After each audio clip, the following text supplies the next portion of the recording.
Hey, my Why Religion podcast friends, Anthony Sweat here with you. Welcome to season number 2, season numero dos, as they would say in German, of the Why Religion podcast. We are so grateful that you are part of our podcast community, and we're so honored to be able to bring you in one place and in one podcast some of the recent publications that come from BYU religion professors that deal with the Church of Jesus Christ of Latter-day Saints. Our main goal with this podcast is simply to bless your life, to enlighten and inspire the everyday seeker of truth. Last year, 2020, was our first season, and it was a great success. We produced 22 episodes, 2 of them per month, with the help of the Why Religion team of professors and students here at BYU. And thanks to you, we've had hundreds and thousands of downloads, most of them in the U.S., but internationally also in over 75 different countries, including Tanzania and Liechtenstein.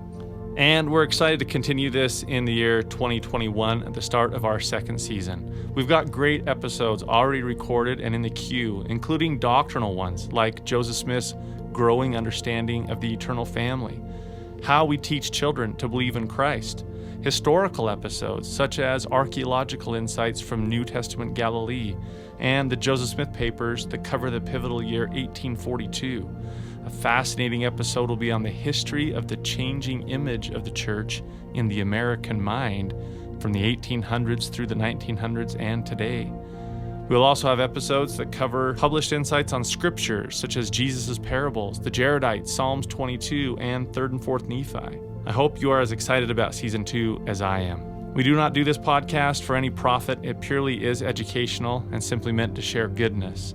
As such, if you can do so, please leave us a review, as it helps in the recommending algorithm so that others can find us on their various podcast platforms. And please, if you can, proactively share this podcast with your friends and with your family.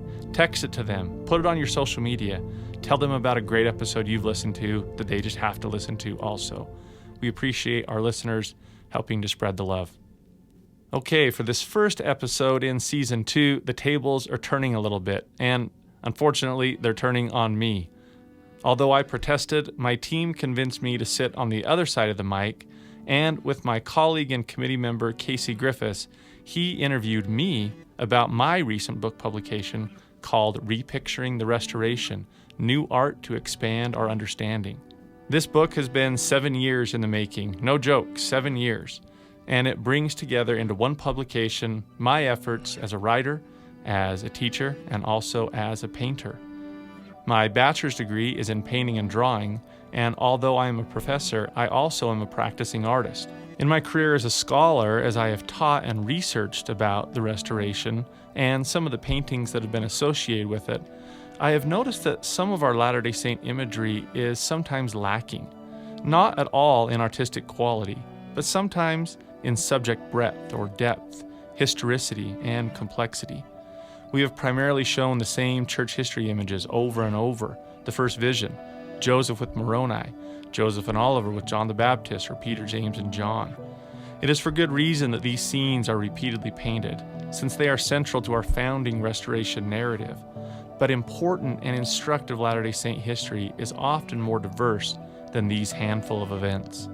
As I have taught about church history, seeking to help learners develop a broad, deep, historically informed, and doctrinally mature faith, I have longed for paintings to visually accompany these kind of discussions. Where, for example, are our images of Joseph Smith translating the Book of Mormon using a stone in the hat? Why don't we have a portrayal of the first vision with many angels in the grove, as he said in his 1835 account? Oliver Cowdery may have used divining rods, according to early versions of Doctrine and Covenants section 8. Where's that painting? Although it's somewhat understandable, why don't we have much, if any, imagery that deals with plural marriage? Did you know that faithful women in the church used to give healing blessings of faith for more than 100 years? Where are those women on canvas? Black men were ordained to the priesthood during Joseph Smith's tenure. Well, why haven't we painted that? Wouldn't images of these events help open some wonderful knowledge and discussion and insights about the Restoration? I'm Professor Anthony Sweat, and this is Why Religion. Each year, religion professors at Brigham Young University produce hundreds of publications on subjects related to the Church of Jesus Christ of Latter-day Saints. This podcast brings this research into one place to enlighten the everyday seeker of truth. Seek learning, even by study and also by faith. Interviewing the author, we discuss why this study was done, why it matters, and why the professor chooses to be both a scholar and a disciple. This is Why Religion? Research to enlighten your mind.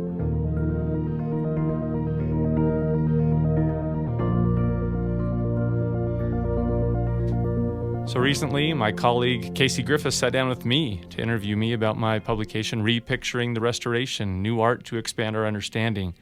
In part one, I'll talk a little bit about why art influences so much, how we use art in the church. And I'll talk specifically about certain images, such as women performing a healing blessing or the ordination of Q. Walker Lewis.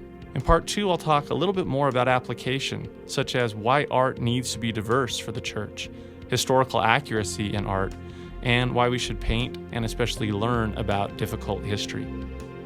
And in part three, as always, we'll end by sharing a little bit about my own academic and faith journey, about why I chose to be an artist, a writer, an educator, a professor, and most importantly, a disciple as someone who believes. So here's my interview with Casey Griffiths. Tony, thanks for meeting with us today. We're talking about your book, Repicturing the Restoration, New Art to Expand Our Understanding. Tell us what was the inception of this project? What made you want to do this? Well, it started from the kickoff was in 2013 when I was hired here as a religion professor. I went on a church history tour with Mike McKay and a few others, and we started talking about the translation of the Book of Mormon. And Mike McKay and Garrett Dirkmont were working on a new book, a seminal book about the translation and publication of the Book of Mormon. And I said to them, as important as and valuable as your words are going to be, people learn just as much from imagery as they do from words. And so if you really want to get some traction, let's get some visual traction. So they had me paint the translation of the Book of Mormon a little differently, more consistent with some of the historical records anyway, of Joseph using a hat and placing the seer stones in a hat. And that got me thinking about all the really important images of the restoration that have either never been depicted visually or haven't been depicted consistent with the historical record. And I started to make a list, and the list went on and on and on and on. I think I wrote down 50 of them to start. There are so many of them. I remember you were coming into people's offices Yeah. and saying, what's something that you've never seen depicted in art about the early restoration? Yeah. And everybody made suggestions. Yeah. Because one of the points you make in the book is that if there's not an artistic image, sometimes the story doesn't receive as much emphasis. For instance, in the Book of Mormon, we can immediately visualize Abinadi and King Noah, but Lehi and Nephi being surrounded by fire is a more obscure story, and that probably just has to do with the fact that there's a vivid piece of artwork that depicts it. Most definitely. We are products, most of us who are adults are products of the Freeburg generation and the Harry Anderson and Tom Lovell, those great artists who produced most of the visual canon for the church in the 50s, 60s, and 70s. And I've done this before. And listeners right now, if I said to them, name 12 Book of Mormon stories off the top of your head, it is highly likely that they will correlate very closely to the dozen that Freeburg painted. But they won't list some of the, they'll list Samuel the Lamanite on the wall because Freeburg painted that so vividly. But they might not list Teancum or Nephi and Lehi being encircled by fire or things like that because Freeburg didn't show it. And had he done so, it's highly likely that those stories would just be so embedded in our minds that we would talk about them more often. And part of it goes back to the copy of the Book of Mormon we're all given when we get baptized has those images embedded in it. In there. And before we're able to kind of comprehend the text, we're able to comprehend the imagery. Yeah. And so that sticks in our minds to begin with. Oh, it sticks in our minds subconsciously, influencing. We don't even recognize how much it influences our memories and our understanding of history and scripture, and which is why images are so crucial. And for the subject matter, you say that you deliberately chose some more challenging issues in church history. Just to give you an example, last fall when the letter was sent out stating that women could now participate as witnesses in baptism, that day I opened up Instagram and your painting of Vienna Jacques witnessing the first baptism for the dead was already being circled around, and immediately that was kind of the thing that froze in my brain. As this isn't a new practice in the church. This is a return to an old practice. Yeah, our very first one, our very first baptism for the dead was witnessed by a woman who rode a horse into the on horseback into the river to account for the baptism. So I purposely want to, in this project, I purposely am approaching some scenes. Kind of my litmus test was, is it important historically? Like, there's lots of moments of history, of church history that could be painted, but I wanted to say, are they important moments? Did they really influence later practice or thought or belief or direction? And then secondly, I wanted to ask myself, have they been avoided for whatever reason? And then third, I asked myself, would it open up a dialogue and a conversation? So take that image, and nobody had ever painted before this first baptism for the dead. And so it's super important doctrinally and historically, but I also knew that it would open some dialogue on interesting, like the first baptism for the dead was done by a man who made up the prayer on the spot in a river, not a temple, baptizing a woman in behalf of her male son, witnessed by one woman on horseback. And it counted. And that's not at all how we do baptisms for the dead today. So I knew that would open an important dialogue on church history and practice, and that's what I want the project to do, expand our thinking like that. So give us a few examples of artistic works in this book that you think will be valuable for dialogue. Like, they're all wonderful, and I really enjoyed the book. You're so nice, because I don't think they're all. There's a few where I'm like, I need to redo that one. And I've been near you and able to use your artwork in my classes for years and years, but I'm hoping it gets wider circulation too. So give us a couple examples of how you would introduce certain topics using artwork. Like another painting I noticed in here was a Relief Society in the Nauvoo period performing healings. Yeah. How could you use the painting that you've produced there to generate a dialogue about that particular practice? That's a great question. And that was an important painting in the book. It's one that's gotten a lot of traction also and been used. That's a great example to me of the whole purpose of the project. Take that painting where, number one, it's not a side story. It's not like one time one woman laid her hands on one ox on one trip on the westward migration, which is the only story people generally know. Mm-hmm. Women in the church performed healing blessings of faith for over 100 years, 100 years in the history of our church, starting in the 1830s all the way through the 1930s.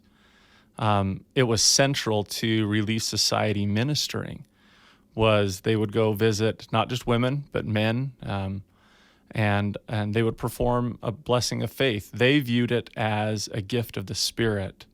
It wasn't by virtue of the Melchizedek priesthood I hold, like somebody might say today. Mm-hmm. They viewed that if they laid their hands on and prayed in faith, that God would hear them and heal them, just like any gift of the Spirit that a believer can access. So my hope in producing that painting is twofold. Number one, I want people to know that for 100 years this went on. And then number two, I hope it opens dialogue about women's ministering, their access to God's power, how they access that power, the power of women to call down heaven, the power of women working together in unity and in faith. It's not a propaganda piece for ordaining women to priesthood offices. It's a historical piece meant to help us understand our positions and talk about our positions today, both as men and women, and how we can minister in unity. That's what I hope it opens up. And I've noticed, coincidentally, that the person being anointed looks a lot like your spouse. Oh, she's going to be mad that you brought that one up, Casey. Yes. That was a fun, just a little background on that painting. Mm-hmm. My wife, being married to an artist is hard because you're always needing models, and and people to pose. And my wife has always said, I nope, don't ask me, so she's never posed for one of my paintings. And on this one, I just said, oh, come on, please. And she agreed to, and the other women in the painting are two very dear friends in our ward at the time, and my oldest daughter. And then there's a little boy in there who's my son. So I purposely chose people who knew each other, loved each other, cared about each other to help me model for the painting, because I think that was how it would have been historically as well. Well, let's move on to another painting so you don't get in trouble with your wife.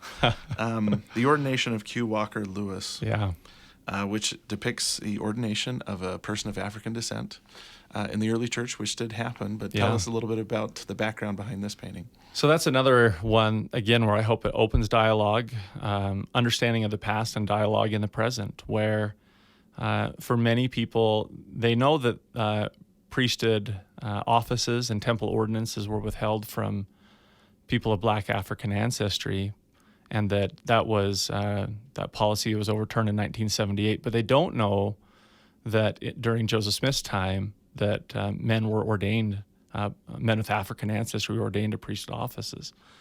So we have people like Elijah Abel and people like Q. Walker Lewis who were ordained elders. Elijah Abel was ordained to 70. And there were no images of Q. Walker Lewis, number one. There's no photos that we know of him. He was an extremely influential person, educated, abolitionist, etc. And I thought, I want to put a face to this person's great history. I want images of people of color so that all of our wonderful saints with African ancestry have people they can relate to visually, which is so important.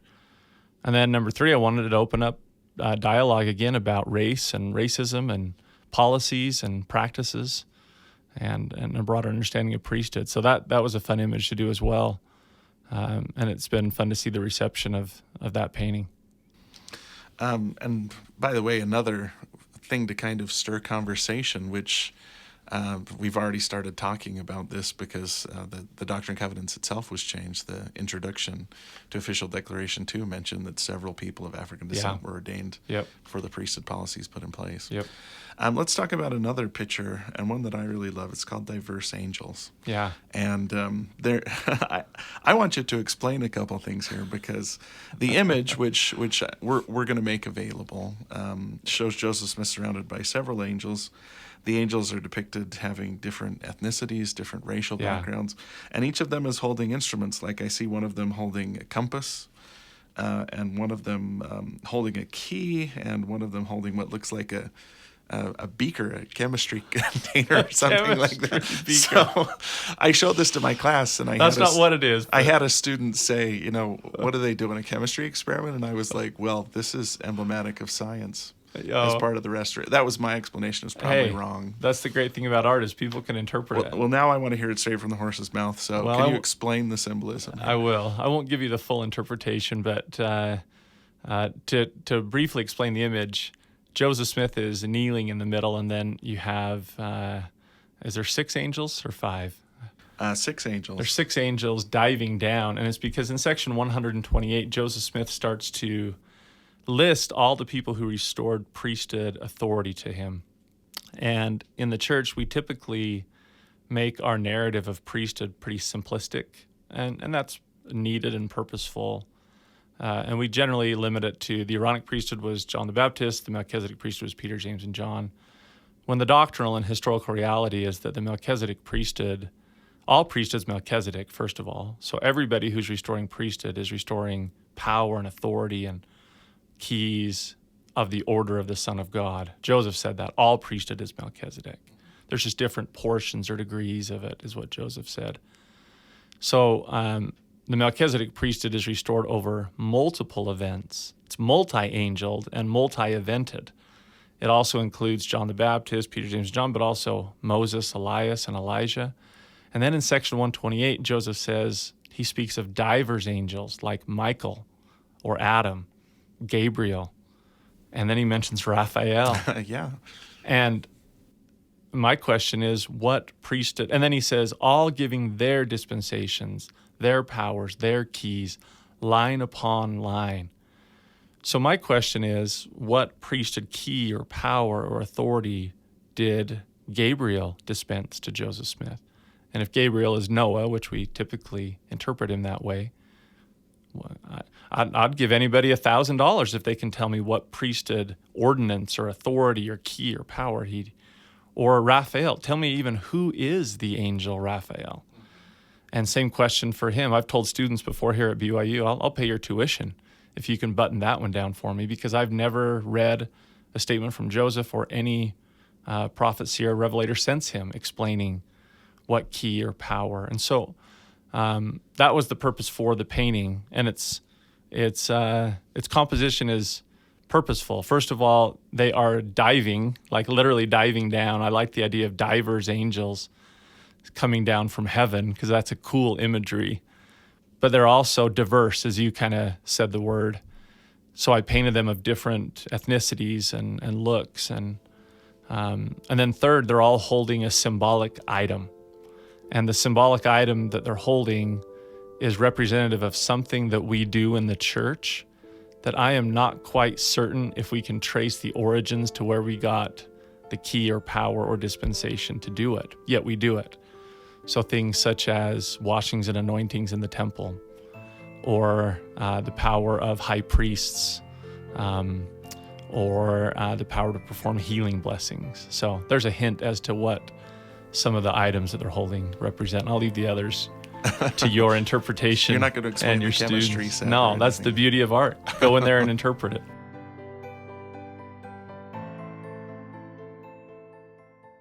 If you're interested in more peer-reviewed, high-quality gospel scholarship about Latter-day Saint history, doctrine, or practice, such as this publication, BYU's Religious Studies Center is a great place to check out. Usually, I bring your attention to a new book that they've recently published, but today I want to highlight all the research that's available on their website. The Religious Studies Center was formed under the direction of the then Dean of Religion at BYU, Jeffrey R. Holland. You may have heard of him. It is, quote, a vital research and publication arm of religious education. It exists to seek out, encourage, and publish faithful gospel scholarship through sponsoring symposia and seminars, awarding research grants, and producing and disseminating high-quality peer-reviewed works, end of quote. Many of these past peer-reviewed works are available for free through their search bar. Yes, for free. You can read peer-reviewed articles from the Religious Educator Journal, past Sperry Symposium volumes or Church History Symposium volumes, and Easter conferences. You can also get links to Come Follow Me resources and great videos from BYU roundtables to support your scripture study. Go to their website and check out the resources available to you at rsc.byu.edu.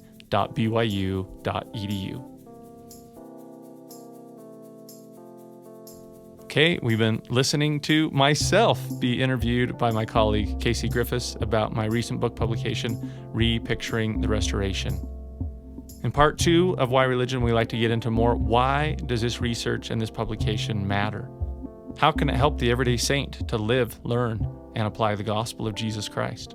In this part, I'll discuss a little bit more about why art needs to be diverse for an international church, about the difficulty of being historically accurate in art, and about why we should learn both the highlights of history, but also the shadows, the successes and the failures. So here I am continuing my interview with Casey Griffiths. You have this great attitude to where some people would say, this is uprooting the established narrative. I just want to talk about John the Baptist and Peter, James, and John. But you kind of have this expansive view of, hey, isn't it great? Yeah. That Raphael is mentioned and we don't know exactly what that means.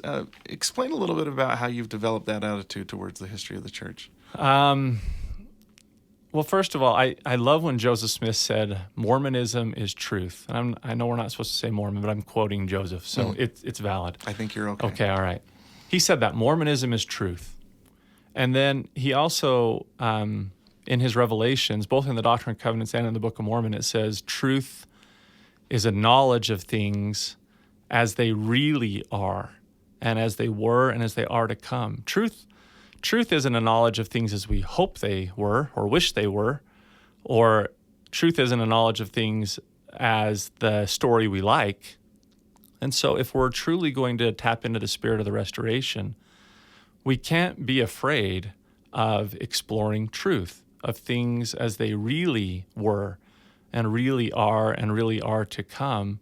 And sometimes that requires some reconstruction of basic narratives that we've formed or conceptions that we've created in our mind.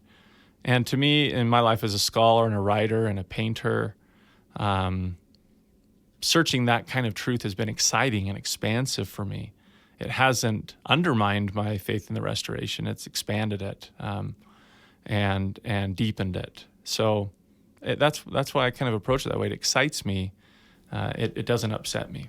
So how do you talk to a member of the church that says something like, I didn't know women gave blessings, or I didn't know there were more angels than just those 4 that we always discuss? How do you turn that from something that feels like their world's been uprooted towards something that is good, something that's positive, something that's something to look forward to? Just like what you just said. I'd say, isn't that wonderful? Isn't that great? I wouldn't use it. The hard thing is that, take the painting of women performing a healing blessing of faith. Well, so somebody might, the reason why I'd say isn't that wonderful is because it will open their mind up to new avenues of thinking that maybe they hadn't thought of before, and therefore new ways to approach things. Now, obviously, always in harmony and following what current prophets, seers, and revelators are saying. So take, for example, how often has President Nelson recently been saying to women, you have power to call on the powers of heaven. You have power, you have priesthood power, priesthood authority in your life. Although they've made that distinct from priesthood offices, they've really wanted women to grasp priesthood power, authority, covenants, ordinances. So I would say, what might this painting, or what might the understanding this history, what might it open up to you to think about with that? And then they might want to jump to, well, should they be giving blessings of faith? And the great thing is to say, our handbook of instructions says that only Melchizedek priesthood holders should lay on hands to give a blessing. That is our current law, our current policy, our current directive. So it's also a great time to reiterate the need to honor and follow God's current key-holding prophets and the directives they give. So that's how I'd approach it. It's wonderful. Learn, follow, understand.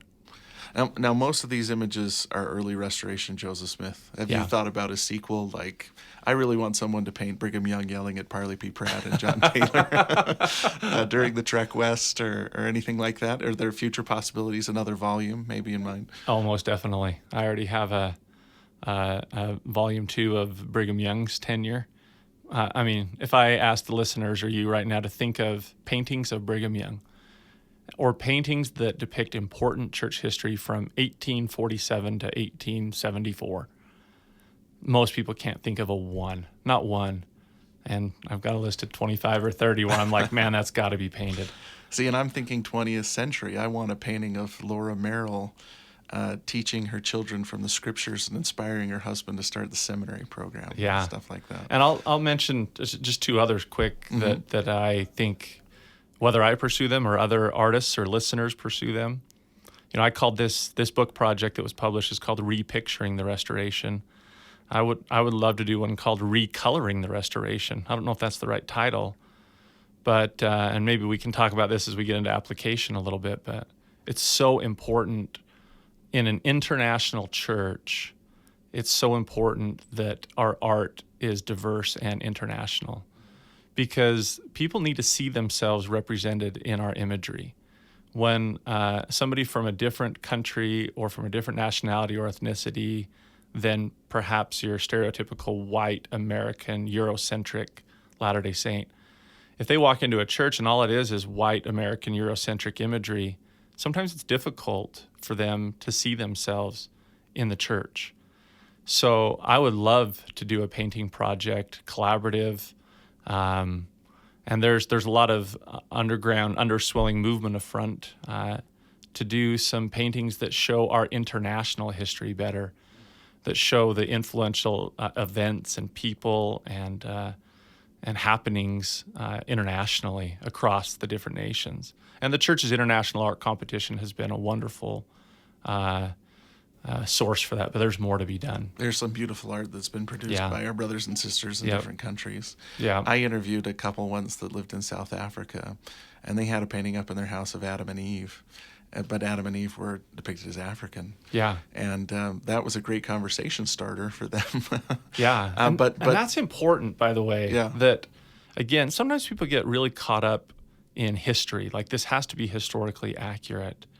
And I challenge that assumption. You know, the irony is I'm in this book project, I am painting important history. And I say, I want to be historically accurate to the essentials of the event, but details can be altered to communicate the message. And it's really important that people see themselves in imagery. And like when we paint Jesus, another project I'd love to do is Repicturing the Redeemer, where we kind of reimagine what historical Jesus may have looked like. There's reasons why we paint him the way we do, and I'm not undermining those reasons. But he could also be reapproached historically, but let's also not box in how we have Jesus look. It's wonderful to go up to Temple Square, for instance, in the winter and see the different nativity scenes that depict the Holy Family with different nationalities. So over here's an Asian depiction and a South American, and here's a Maori family. Yep. That's an important function of art too. I agree. Tony, one of the things that you bring up in the book too is a talk by President Spencer W. Kimball called The Gospel Vision of the Arts, where he says, quote, "The story of the restoration and the reestablishment of the kingdom of God on earth should be painted, but also images that depict the struggles, the frustrations, the inner revolutions and counter-revolutions of those first decades." It seems like President Kimball's really sort of challenging us to put warts and all up on the screen for us. And you say deliberately here that you feel like we've neglected that second part, that part to paint the more challenging parts of the restoration. Yeah, and I do. You know, I quote from the musical Hamilton in here that, you know, when you look at the painting that John Trumbull did of the signing of the Declaration of Independence, of all these men sitting stoically in a room signing a document, and the Roots in that they perform a great version of the song where he says, "The reality is messier and richer, kids. The reality is not a pretty picture, kids. What you're about to see is no John Trumbull." I'm not going to rap that for you, but it's a really cool song. Mm-hmm. And I wanted to take that and what President Kimball said too to heart, because I think we learn just as much from difficult history as we do from glorious history. You know, there's paintings that we want to hang above a mantelpiece that celebrate our accomplishments, but I deliberately did some paintings in here that aren't mantelpiece paintings, as I call them. So I painted, for example, we don't have much, if any, imagery dealing with the difficulties surrounding plural marriage. Mm-hmm. And there's lots of reasons for that. Mm-hmm.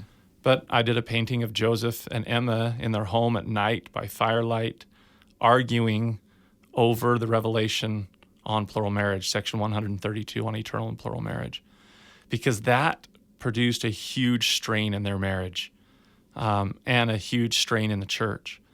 And we don't have any imagery of that. And I wanted to give an image to it. It's not something that you're going to hang up, likely, but it can help us understand life and history and ourselves. I also did a painting of the destruction of the Nauvoo expositor, which ultimately led to Joseph's arrest and death. And it might not have been, you know, you can go on either side of the history on that, but Joseph shut down and suppressed a newspaper that was being critical of him, and which might not sound like the best thing to do. So I purposely also just, it's important for us to not only look at the highlights, is what I want to say. Using an art metaphor, the way things become three-dimensional on a two-dimensional plane is you use highlights, midtones, and shadows. And if we only paint highlights and you don't put shadows in there, you miss the vibrancy and the three-dimensionality. It doesn't come to life. And I think as a people today, as a church, we're a little tired of the airbrushed versions of history. of people who are flawless, as you use the skin metaphor, who don't have any wrinkles or pimples. We want to see real people, even people with weaknesses, because in seeing the shadows and their weakness, we also see the highlights and the greatness more clear. And we see that God can work with regular people like you and I who have weaknesses and make mistakes. And to me, that's something glorious to celebrate, not something to hide in our history or hide in our art. Feels like one of the real strengths of studying church history is the depth of material we have. And some of that is depicting people as heroic, and some of that is depicting them when they're less heroic, too. Like one of the paintings in this book that, like you said, is not a mantelpiece painting, but is very, very colorful, is Joseph and William Smith. Yeah. Getting into a fight. Getting into a fight. Yeah, that would be another one to mention. Where they're brothers. And I had a conversation with a set of missionaries once where we talked about how it's important that we have idealistic figures like Jesus Christ. But when I read the New Testament, I always found myself identifying with Peter. Yeah. Because I'm not Jesus Christ. I want to be like him. But sometimes I need to know that it's okay to be like Peter. Yeah. To be striving and doing the best you can, but not quite. I love that. There's a great little piece of art that the artist Brian Kirschisnik did, and it shows a guy and he's pulling down a monument, but the monument is of himself. It's a beautiful. I mean, talk about art to evoke ideas. And I think the title of the piece, if I remember, it's called "Pulling Down His Own Monument." And I sometimes wonder. I think Joseph Smith would appreciate how we have made him a hero, because he is a hero, and I love him and revere him so much. I mean, as we do this podcast, I have a statue of him on my desk. But I also wonder if Joseph would want us to if Joseph himself were here, if he would pull down some of the ways we've portrayed him as nearly flawless, and take that story of Joseph and William getting into a fist fight. And by the way, contrary to our assumptions, Joseph did not always win. William seems to have beat him up in this fight. And Joseph and William's relationship is estranged for a number of months afterward. And it's not until they have kind of a family council led by Joseph Smith Sr., the dad, and a few others, that they kind of have an intervention. They bring Joseph and William together. They both confess their faults. They both apologize. They both forgive each other. Joseph says the tears flowed freely. And I look at moments like that, and I love Joseph Smith even more, because I've lost my temper in my life and said things I regret and made mistakes and had to reconcile with people. And I think understanding and seeing leaders and people we love in their realness helps us to see them more clearly and see ourselves in them more clearly, to learn from them.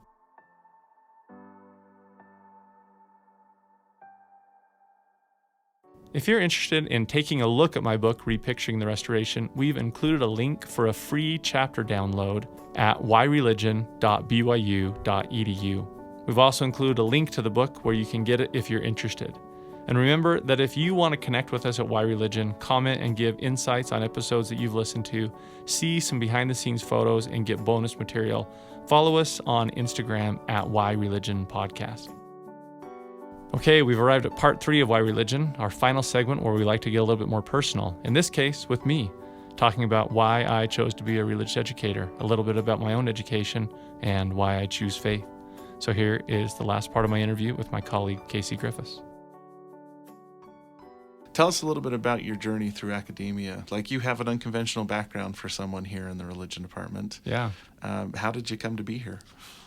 Well, my bachelor's degree is in painting and drawing. My first career plans were to be a full-time painter. And I joke that God saved me from a life of poverty and led me into the big money of religious education instead. That's where the big bucks are. That's where the big money is.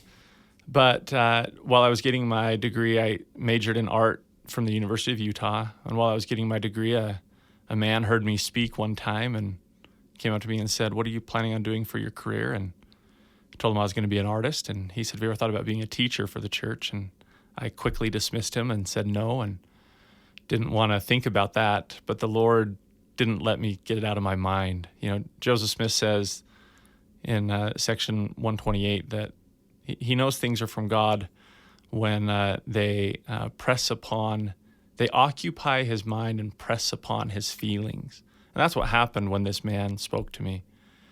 So I pursued, he told me I should look into the church educational system to be a full-time teacher for the church.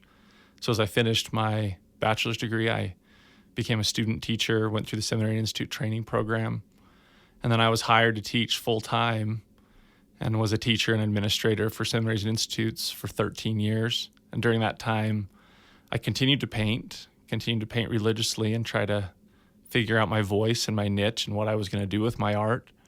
But I also began to write and publish books about church doctrine and church teachings. And because I, like you said, I am a communicator, I'm a teacher, so I was able to write and publish a few things. And then I also got my master's and PhD from Utah State in education, as I mentioned. And all those came together that when I had completed that, I had published and taught and had my PhD, and a position opened up here at BYU, and they reached out and asked if I was interested, and I applied and was not hired the first time. That's important for people to know. It's hard to be hired here. But when another opening came up, I was hired on to be what my position is a teaching professor, similar to yours. Yeah, you and I share the same position. Yeah, we do.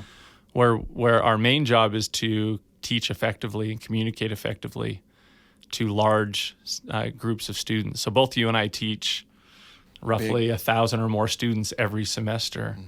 Mm-hmm. And our publishing requirements are not quite as heavy as other professors, but like you, I still write and publish, and I think that informs my teaching.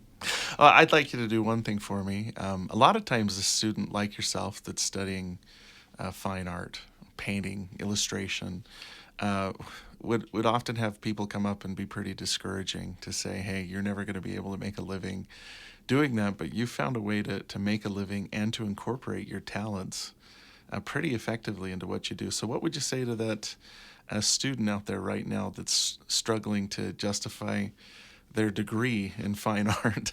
That's such an important question. And the first thing I'd say to anybody pursuing a degree is most degrees aren't meant to qualify you for a profession. A bachelor's degree, without getting too philosophical, is meant to educate you broadly and to teach you how to learn.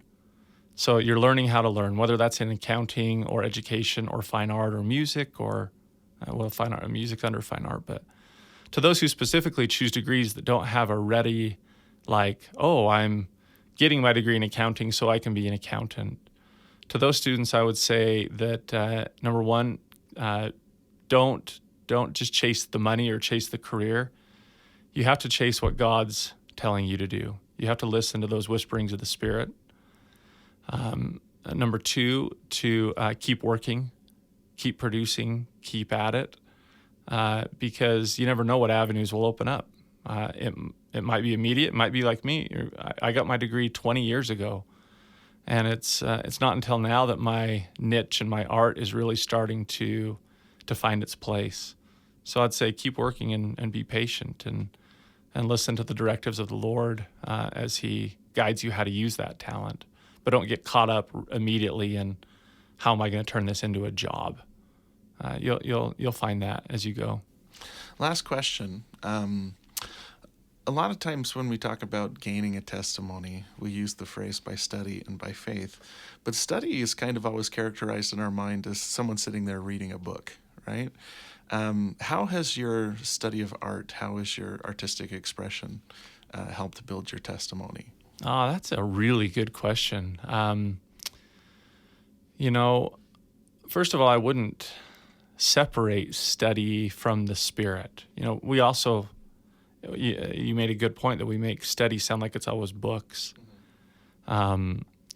Whereas we also make the Holy Ghost always to be a feeling, whereas the Holy Ghost works in our mind as well.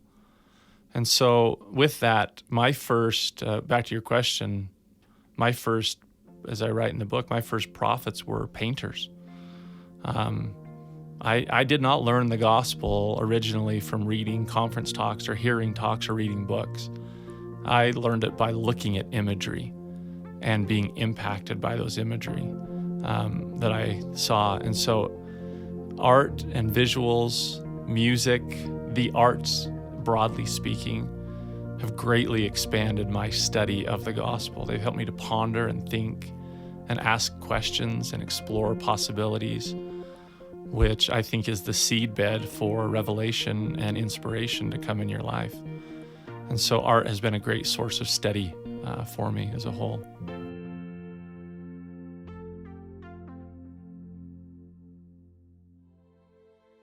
Thank you for listening to Why Religion. This podcast is a production of religious education at Brigham Young University in Provo, Utah. My name is Anthony Sweat. I'm the executive producer. The Why Religion podcast team also includes, from Brigham Young University, Professors Brad Wilcox, Casey Griffiths, and Ryan Sharp. Recording and mixing were done by BYU students Mitchell Bashford and Connor Miller. Say hi, Mitchell and Connor. Hey guys. Hi. Original music and scoring for Why Religion podcast was created by the fabulous BYU student musicians Grant Cagle, Sam Clausen, Colette Jones, and Alistair Scheuermann. If you enjoy what you've heard, please like and subscribe to Why Religion on wherever you get your podcasts and leave us a rating. It really helps. And join us next time as we continue to bring the everyday Latter-day Saint fascinating gospel studies done by Brigham Young University religion professors to enlighten your mind and strengthen your faith.